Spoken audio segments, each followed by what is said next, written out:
Mikel. Last season, probably through necessity, there were lots of players that played virtually every game, and I think you had 7 or 8 players played almost every Premier League game last season. Do you envisage that no longer being an issue for you because you have so many options?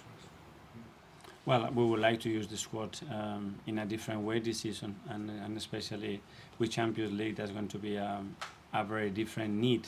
We made a decision to treat the Europa League in a different way that we're going to do certainly this season with the Champions League. So I think you will see a shift there.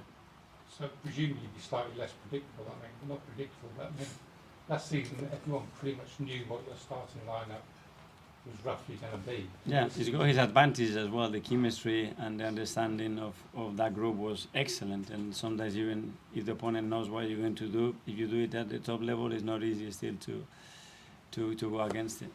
But do you think now, because you have these, obviously the 3 big signings are all going to give you lots of options now? For sure.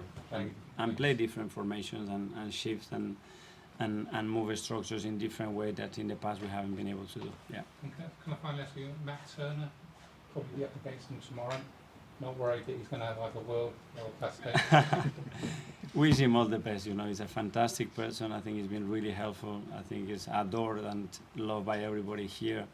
Obviously, he's been given the opportunity to play more games. And at the end, all of us made the decision that that was the right move for everybody. And from here, wish him all the best because he fully deserves that. Tom from the Times.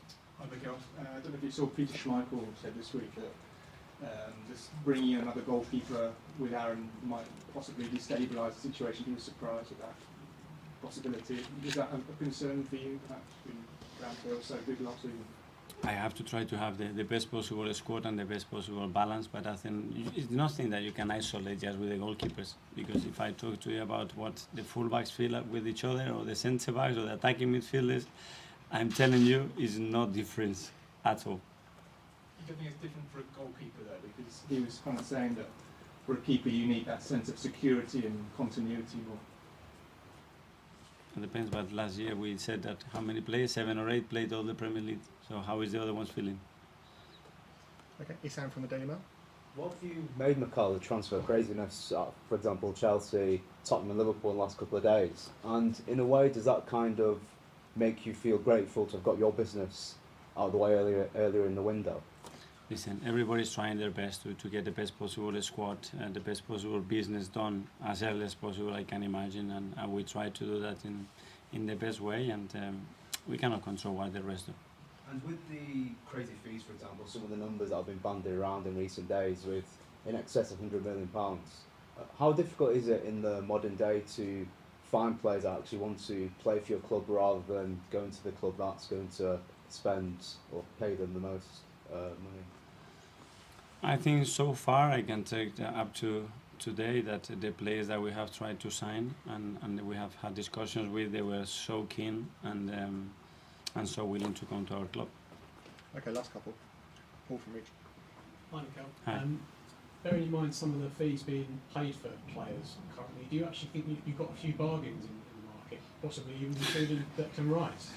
Well, talk about bargains with the amounts of money that we are moving nowadays. I don't think it's probably right to use that. It's at the end is you have to do what you can afford, what is sustainable for the club as well, and what, in our opinion or the club's opinion, makes sense. You know, and from there, then there will be for sure different opinions. What makes sense for one and for another person. And what have you seen from Kai Havertz so far in terms of where do you think he would play for you this season? Are you content to be moving him around a little bit in different roles? Yeah. That's his... I don't want to stick into one position. I prefer to do that with other players as well, because then you are more unpredictable. You open their options, you open their minds to other things, and when you explore that, and we have many examples of that in the squad,